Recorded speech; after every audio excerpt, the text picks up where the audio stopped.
حضرت انس بن نضر رضی اللہ تعالیٰ عنہ احد کے میدان میں لڑتے لڑتے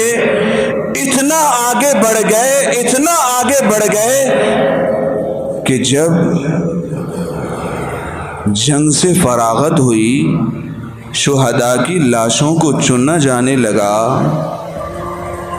تو ان میں بہت سی لاشیں ایسی بھی تھیں شہداء کی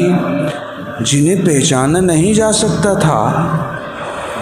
حضرت انس بن نضر رضی اللہ تعالی عنہ بھی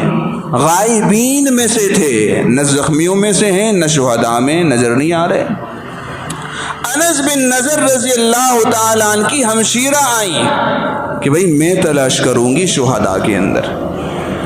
جب شہداء کے اندر تلاش کرنا شروع کیا تو حضرت انس بن نضر رضی اللہ تعالی عنہ کو ان کی بہن نے